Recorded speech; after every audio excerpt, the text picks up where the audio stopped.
Breaking news చూస్తున్నాం. ఇప్పుడు Iran Israel మధ్య జరుగుతున్నటువంటి యుద్ధం మూడవ ప్రపంచ యుద్ధానికి దారితీస్తున్నాయా? గత 4 రోజుల నుంచి జరుగుతున్నటువంటి భీకర దాడులు, ఓవైపు ఇజ్రాయెల్ ఈ యుద్ధాన్ని స్టార్ట్ చేసింది. ఇరాన్కి సంబంధించినటువంటి క్యాపిటల్ సిటీ టెహరాన్పై పూర్తి స్థాయిలో తమ పట్టును నిలుపుకునే ప్రయత్నం చేస్తుంది ఇజ్రాయెల్. మరోవైపు ఇరాన్ కూడా ఇజ్రాయెల్ మీద అదే స్థాయిలో దాడికి ప్రయత్నిస్తుంది. ఇజ్రాయెల్ మీద ఇరాన్ గత 24 గంటల్లో దాదాపు 100కు పైగా మిసైల్స్ను లాంచ్ చేసింది. అలాగే ఇరాన్కి సంబంధించినటువంటి అమెరికా సంబంధించిన దౌత్య కార్యాలయానికి దగ్గరలోనే ఈ మిసైల్ కూడా పడింది. సో మొత్తం మీద చూస్తే ఉద్రిక్త పరిస్థితులు మరింత పెరిగే అవకాశం చాలా స్పష్టంగా కనిపిస్తుంది. ఇప్పటికే ఇజ్రాయెల్కు సపోర్ట్గా అమెరికా ఉంది. అమెరికా ఒకవేళ డైరెక్ట్గా వార్ సీన్లోకి ఎంటర్ అయితే చైనా కూడా ఇప్పుడు ఇరాన్కు సపోర్ట్ చేయబోతుందా? అలాగే మిగిలినటువంటి ఏదైతే న్యూక్లియర్ వెపన్స్ ఉన్నటువంటి ముఖ్యమైన దేశాలు ఎవరి వైపు ఉండబోతున్నాయి? నాటో దేశాలు ఖచ్చితంగా ఇజ్రాయెల్కి సపోర్ట్ చేయబోతున్నాయా? అమెరికా వెంట నిలబడిపోతున్నాయా? అలాగే ఇరాన్కు ఇస్లామిక్ కంట్రీస్ సపోర్ట్ ఎలా ఉండబోతుంది? చైనా డైరెక్ట్గా ఎంటర్ అయితే ఎలాంటి పరిస్థితులు దారితీయబోతున్నాయి? సో పాకిస్తాన్కి సంబంధించి ఒకవేళ ఇజ్రాయెల్ కానీ ఇరాన్ మీద అణు దాడికి దిగితే పాకిస్తాన్ కూడా అణు దాడికి దిగుతుంది. ఇజ్రాయెల్ మీద అణు దాడి చేయబోతుంది అంటూ కూడా సో ఇప్పటికే ఇరాన్కి సంబంధించినటువంటి ప్రతినిధులు ఒక స్టేట్మెంట్ ఇచ్చారు. పాకిస్తాన్ దీన్ని బయటకు ఖండించినప్పటికీ కూడా ఎలా జరగబోతున్నాయి, పరిస్థితులు ఎలా మారబోతున్నాయి, సో మూడవ ప్రపంచ యుద్ధానికి పరిస్థితులు ఎలా దారి తీయబోతున్నాయి, దీని గురించి మాట్లాడదాం. మనతో పాటు ఉన్నారు retired army officer colonel V V Rao గారు, లైవ్ కాల్లో ఉన్నారు. వివిరావు గారు, ఏంటి కౌంట్ డౌన్ స్టార్ట్ అయిందా? మూడవ ప్రపంచ యుద్ధానికి కౌంట్ డౌన్ స్టార్ట్ అయిందా అన్నట్టుగా ఇప్పుడు పరిస్థితులు కనిపిస్తున్నాయి. ఏమంటారు, దీని మీద క్లారిటీ ఏమైనా ఇవ్వబోతున్నారా? తప్పనిసరిగా కౌంట్ డౌన్ స్టార్ట్ అయిందనే మనం లెక్క పెట్టుకోవాలండి. ఎందుకంటే ఇజ్రాయెల్ ఎప్పుడో 2 సంవత్సరాల నుంచి సిస్టమాటిక్ గా వాళ్ళకున్న థ్రెట్స్ అన్ని రూల్ అవుట్ చేసుకుంటూ వస్తున్నారు. ఫస్ట్ హమాస్, తర్వాత హెజ్బుల్లా, తర్వాత కొంతవరకు హౌతీస్ మీద కూడా వైమానిక దాడులు చేశారు. తర్వాత మెయిన్ రూట్ కాజ్ ఎక్కడైతే ఉందో ఇరాన్ మీద ఇప్పుడు రెండోసారి మొదలు పెట్టారు. అంతకుముందు కూడా ఎప్పుడో చాలా సంవత్సరాల క్రితం న్యూక్లియర్ ఇన్‌స్టాలేషన్స్ మీద అటాక్ చేశారు. ఇప్పుడు ప్రిసైజ్‌గా పెద్ద ఎత్తుని మిలిటరీ కమాండర్స్‌ని, న్యూక్లియర్ సైంటిస్టులని, అలాగే ఆహ్, ఇన్‌ఫ్రాస్ట్రక్చర్‌ని, ఎయిర్ డిఫెన్స్ కానివ్వండి, ఫైటర్ విమానాలు ఎగిరే ఎయిర్‌పోర్ట్స్ కానివ్వండి, వాటిని నాశనం చేసి ఎయిర్ సుపీరియారిటీ ఇజ్రాయెల్ తెచ్చుకోగలిగింది. అమెరికా దీనిలో డైరెక్ట్‌గా పార్టిసిపేట్ చేయకపోయినా గాని, పరోక్షంగా పార్టిసిపేట్ చేస్తున్నట్టే మనం లెక్క పెట్టుకోవాలి. ఎందుకంటే, వాళ్ళకి ముందర ఇన్ఫర్మేషన్ వచ్చింది. వాళ్ళు కావాల్సిన వాళ్ళ సిటిజన్స్‌కి కావాల్సిన చర్యలు తీసుకున్నారు. అలాగే మీటింగ్ క్యాన్సిల్ చేశారు. మొన్న ఆదివారం జరగాల్సిన మీటింగు ఇరాన్ తోటి న్యూక్లియర్ ఒప్పందాల మీద జరగాల్సిన మీటింగ్ క్యాన్సిల్ అయింది. తర్వాత హెచ్చరించడం కూడా జరుగుతోంది ఇరాన్‌ని. ఒకవేళ ఏదైనా జరిగితే మాత్రం చాలా తీవ్ర పర్యవసానాలుంటాయని. అలాగే అమెరికన్ ఫ్లీట్ ఆల్రెడీ రెడ్ సీలో ఉంది. రెడ్ సీ అంటే మనం ఇండియన్ ఓషన్ లెక్క పెట్టుకోవచ్చని. ఇంకా ఇరాన్ భయపెట్టిస్తోంది. స్ట్రెయిట్ ఆఫ్ హార్మోస్ ఎక్కడైతే 20% ఓల్డ్ ఆయిల్ ట్రేడ్ డైలీ జరుగుతుందో దాన్ని మూసివేస్తామని. అది ఇరాన్ కంట్రోల్‌లోనే ఉంటుంది దాదాపు. అది మూసివేస్తామని భయపెడుతున్నారు.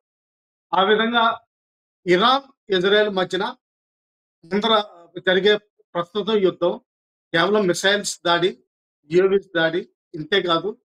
ఈ అసాసినేషన్స్ కూడా జరిగే అవకాశాలున్నాయి. ఎస్పెషల్లీ ఇరాన్‌లో ఎక్కువ జరిగే అవకాశాలు ఉన్నాయి.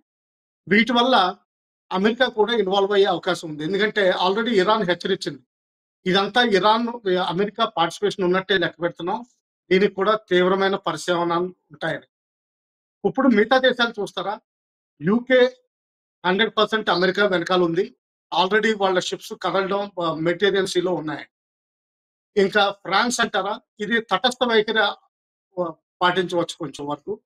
ఎందుకంటే అంతకుముందు ఆయతొల్లాస్ 1979 ముందర ఫ్రాన్స్‌లో వాళ్ళు ఉండేవారు. దానివల్ల కొంత సింపతి ఉందండి. కానీ మిగతా నాటో కంట్రీస్ ఫ్రాన్స్ పార్టిసిపేట్ చేసినా చేయకపోయినా గాని నాటో కంట్రీస్ మాత్రం యూఎస్ఏ సైడ్ వచ్చే అవకాశం ఉంది. దీనికి అపోజిట్‌గా రష్యాలో ఆల్రెడీ యుక్రెయిన్ తోటి ముడిపడి ఉన్నారు. అక్కడి నుంచి తెగదెంపులు చేసుకోవడం చాలా కష్టమవుతుంది. దానివల్ల రష్యా ప్రస్తుతం డైరెక్ట్‌గా ఇరాన్ తరపున ఇన్వాల్వ్ అయ్యే అవకాశాలు ప్రస్తుతం కనిపించట్లేదు. కానీ చైనా ఖాళీగా ఉంది. వాళ్ళు 100% వాళ్ళ మిసైల్స్ ఇవన్నీ టెస్ట్ చేసుకోవడానికి ఇదే మంచి అదను. సో ఇరాన్కి 100% సపోర్ట్ వచ్చే అవకాశం ఉంది. ఇంకా కొన్ని రోజులు ఇదే యుద్ధం కొనసాగి ఇంకా తీవ్రమైతే 100% చైనా డైరెక్ట్ సపోర్ట్ లో వచ్చే అవకాశం ఉంది. అయితే ఏ విధంగా వస్తుంది? ల్యాండ్ రూట్ లో రావాలంటే పాకిస్తాన్ ద్వారా రావచ్చు వాళ్ళు. సిపెక్ రూట్ ఆల్రెడీ ఉంది. పాకిస్తాన్‌కి, ఇరాన్‌కి రూట్స్ ఉన్నాయి. అక్కడి ద్వారా రావచ్చు. లేదంటారా? ఇంకా ఇండియన్ ఓషన్‌లోకి వాళ్ళ ఫ్లీట్ వచ్చి ఆల్రెడీ సబ్‌మెరైన్స్ ఉన్నట్టు ఇండియన్ ఓషన్‌లో ఉన్నట్టు 2, 3 రిపోర్ట్స్ ఉన్నాయి. అలాగే సర్వే షిప్స్ కూడా వాళ్ళయి ఉన్నాయి. ఈ విధంగా ఫ్లీట్ కదిల్చి వాళ్ళు డైరెక్ట్‌గా సపోర్ట్ చేయొచ్చు. బై ఎయిర్ సపోర్ట్ చేయొచ్చు. విమానాల ద్వారా సరుకులు, మెటీరియల్, వెపన్స్, మిసైల్స్ చేరవేసే అవకాశాలు చాలా ఉన్నాయి. సో, ఈ విధంగా మూడవ ప్రపంచ యుద్ధానికి దాదాపు అంచుల్లో ఉన్నామంటే లెక్క పెట్టుకోవాలి. భారత్ చాలా వివిరావు గారు జాగ్రత్తగా వివిరావు ఉండాలి. గారు వివిరావు గారు కొద్దిసేపటి కిందటే ఇరాన్ కూడా ముఖ్యంగా ఒక స్టేట్మెంట్ కూడా ఇచ్చింది. గతంలో ఏదైతే 1968లో ఒక ఒప్పందానికి, అంటే ముఖ్యంగా అంతర్జాతీయ ఒప్పందానికి కట్టుబడి ఉంటూ కొన్ని సంతకాలు కూడా చేసింది. ఏంటంటే అణ్వస్త్ర వ్యాప్తి నిరోధక ఏదైతే ఒప్పందం ఉందో ఈ అగ్రిమెంట్కి గతంలో ఒప్పుకుంది. ఈ అగ్రిమెంట్ నుంచి, ఈ ఒప్పందం నుంచి, అణ్వస్త్ర వ్యాప్తి నిరోధానికి సంబంధించిన ఒప్పందం నుంచి తాము బయటకు వస్తున్నాం. దీనికి సంబంధించి కూడా ఏదైతే ఇరాన్ పార్లమెంటులో కూడా బిల్లును ప్రవేశపెట్టడానికి ఇరాన్ సిద్ధమైపోయింది. అంటే ఒక రకంగా ఏదైతే ఆయుధాలను తయారు చేయడానికి సిద్ధంగా ఉన్నాము అని ఒక రకంగా పరోక్షంగా ఈ స్టేట్మెంట్ అనుకోవచ్చా?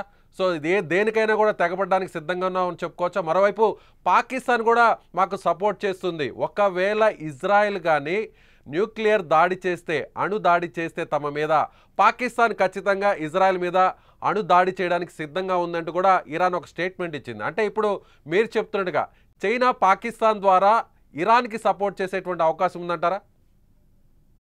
100% ఉంది. ఎందుకంటే పాకిస్తాన్‌కి అనుబంధంగా ఉంది చైనా. అమెరికా దూరంగా ఉంటుంది. సో, అందువల్ల ఏంటంటే చైనాకి ఎక్కువ సపోర్ట్ ఇచ్చే అవకాశాలున్నాయి పాకిస్తాన్. ఇంకా ఇరాన్ అంటారా? న్యూక్లియర్ ప్రొలిఫరేషన్ ట్రీటీ మీరన్నట్టుగా, తెలుగులో అన్నట్టుగా ఏదైతే న్యూక్లియర్ వెపన్స్ ఎక్కువ తయారు చేయము, వేరే దేశాలకి స్ప్రెడ్ చేయము అన్నదానికి ఒప్పందం 60వ దశకంలో చేసిందైతే, దాని నుంచి బయటికి రావడానికి ఆల్రెడీ పార్లమెంట్‌లో ముసాయిదా పెట్టారు. ఆయతుల్లా గారు దాన్ని 100% సపోర్ట్ చేస్తున్నారు కాబట్టి 100% పాస్ అయ్యే అవకాశం ఉంది. అది ఎలాగా థియోక్రసీ కాబట్టి 200% పాస్ అయిపోతుంది. ఒకసారి ఎన్‌పిటి నుంచి బయటకు వెళ్ళిన తర్వాత ఫుల్ ఫ్రీడమ్ ఉంటుందండి. ప్రస్తుతం ఏంటంటే international atomic energy agency inspectors ఇరాన్‌లో ఇంకా తిరుగుతున్నారు. ఎప్పుడైతే ఎన్‌పిటి నుంచి బయటకొస్తారో ఈ ఐఏఈఏ ఇన్స్‌పెక్టర్స్‌ని బయటకి పంపించేయడం జరుగుతుంది. ఈ బయటకి పంపించేసిన తర్వాత న్యూక్లియర్ వెపన్స్ ఎంతవరకు డెవలప్ చేసుకుంటున్నారన్నది వేరే దేశాలు పసిగట్టడం కూడా కష్టమవుతుంది. ఎందుకంటే చాలా డీప్‌గా అండర్ గ్రౌండ్ వెళ్లారండి. ఎస్పెషల్లీ ఉత్తరంలో ఉన్న పర్వత శ్రేణుల్లో చాలా డీప్‌గా వెళ్లారు. ఇజ్రాయెల్ కూడా వాటిని డిమాలిష్ చేయలేకపోతుంది. ఒకవేళ America deep bunker busting bombs ఇచ్చినా గాని వాటికి కూడా కౌంటర్‌గానే ఈ సొరంగాలు తవ్వడం, న్యూక్లియర్ ఇన్‌స్టాలేషన్స్ స్థాపించడం జరిగింది. ఇంకా కొన్ని రిపోర్ట్స్ ఏమొస్తున్నాయంటే ఆల్రెడీ ఇరాన్ 9 అణుబాంబుల్ని తయారు చేసిందని రిపోర్ట్స్ వస్తున్నాయి. అది చాలా నిజమయ్యే అవకాశాలున్నాయి. ఎందుకంటే చాలా సీక్రెసీలో చేసుంటారు. అది చేసుంటే మాత్రం తప్పనిసరిగా వాళ్ళు వాడే అవకాశాలు చాలా ఉన్నాయి. ఇంకా పాకిస్తాన్ సపోర్ట్ అంటారా ఒకవేళ ఇరాన్‌కి? వివిరావు గారు మీరు చెప్పినట్టుగా ఒకవేళ నిజంగా పార్లమెంట్లో ఈ ఒప్పందం నుంచి బయటకు వస్తున్నట్టు బిల్లును ప్రవేశపెట్టి ఒకవేళ తీర్మానం చేస్తే డైరెక్ట్గా ఇది అమెరికాని రెచ్చగొట్టినట్టు అనుకోవచ్చా? ఇప్పటికే అమెరికా తమ షరతులు కట్టుబడి ఉండాలి, ఒప్పుకోకపోతే మరింత యుద్ధాన్ని తీవ్రతరం చేస్తాము, ఎట్టయినా సరే ఇరాన్ ఖచ్చితంగా చర్చలకు రావాలని పిలుస్తున్నటువంటి అమెరికా ఇప్పుడు తన నిర్ణయాన్ని మార్చుకొని డైరెక్ట్గా ఇక యుద్ధ రంగంలోకి దిగే అవకాశం ఉందా? ఇప్పటివరకు పరోక్షంగా ఉన్నటువంటి అమెరికా ఇక నేరుగా ఇరాన్ మీదకు డైరెక్ట్గా అటాక్ చేసే అవకాశం ఉందంటారా ఒకవేళ ఈ ఒప్పందం నుంచి బయటకు వస్తే ఇరాన్? 100% అండి. ఒకవేళ ఎన్‌పిటి నుంచి బయటకొచ్చేస్తే అమెరికా కి క్లారిటీ ఇచ్చినట్టు అయింది. ఇక చర్చలకు దిగబోము. మేము అణ్వస్త్రాలతో మా ఇష్టం వచ్చినట్టు చేసుకుంటాం. మాకు హక్కు ఉందని. ఆ విధంగా ఏంటంటే ఇంకా అమెరికా డైరెక్ట్‌గా ఇజ్రాయెల్ సపోర్ట్‌లో first deep bunker busting bombs ఇచ్చే అవకాశం ఉంది.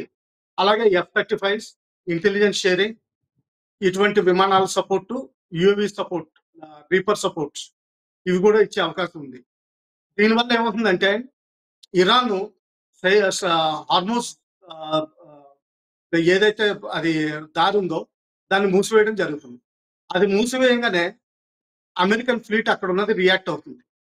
అది రియాక్ట్ అవ్వంగానే బహుశా Iran naval fleet especially mines పాతే అవకాశం ఉంది అమెరికా ఫ్లీట్ కి ఎగ్నెస్ట్ గా. అలాగే హౌతీస్ కూడా వాళ్ళకి సపోర్ట్ లో వస్తారు. ఎందుకంటే హౌతీస్ కూడా డైరెక్ట్ ఇండియన్ ఓషన్ యాక్సెస్ ఉంది. సో ఈ విధంగా వార్ ఇమీడియట్ గా స్ప్రెడ్ అయ్యే అవకాశం ఉంది 100%. ఇప్పుడు వరకు చైనా డైరెక్ట్ గా ఎక్కువ మాట్లాడలేదు. కేవలం ఒక ఎస్సీఓ ద్వారా స్టేట్మెంటే ఇచ్చారు. కానీ దీని తర్వాత డైరెక్ట్ గా రంగంలో దిగే అవకాశం ఉంది. చెప్పండి. మరింత అంటే రోజు రోజుకి పరిణామాలు మరింత ముదురుతున్నాయనుకోవచ్చా? ఒకవేళ చర్చలు జరుగుతాయి, కేవలం 2-3 రోజులు మాత్రమే దాడులు ఉంటాయి, ఈ అటాక్స్ ఉంటాయి అని అందరూ కూడా భావించారు ప్రపంచ దేశాలన్నీ కూడా. సో ఇప్పుడు ఇరాన్ తీసుకునేటువంటి నిర్ణయాన్ని బట్టే ఇప్పుడు ఏ దేశాలన్నీ కూడా ఎలా రియాక్ట్ అవుతాయి అనేది కూడా చూడాలంటారు, అంతేనంటారా? అంతేనండి. ఇంకా రియాక్షన్స్ కూడా జనరల్ గా మనం కొంచెం ప్రెడిక్టబుల్ గానే ఉన్నాయి. రష్యా డైరెక్ట్ గా మిసైల్స్ సప్లై చేసే అవకాశం ఉంది. అలాగే ఏదైనా సరే టెక్నీషియన్స్ పంపించే అవకాశం ఉంది. కానీ దానికి మించి చేసే అవకాశం తక్కువ అనిపిస్తుంది. ఎందుకంటే వాళ్ళు యుక్రెయిన్ లో ఫిక్స్ అయిపోయారు. ఇంకా thank you sir, Turkey thank you అండి. విపరీతమైన ఫ్రంట్ రోల్కి వస్తుంది.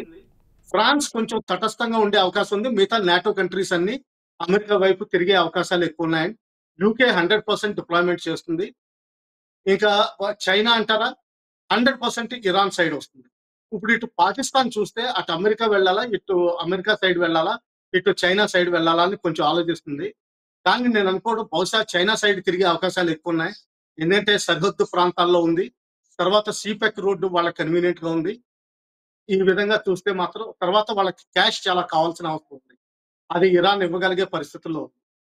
సో ఆ విధంగా చూస్తే పాకిస్తాన్ చైనా తరపుని ఇరాన్‌కి సపోర్ట్ ఇచ్చే అవకాశాలు డైరెక్ట్ కాకపోయినా గానీ, ఇండైరెక్ట్ గా సపోర్ట్ ఇచ్చే అవకాశాలు చాలా ఉన్నాయి.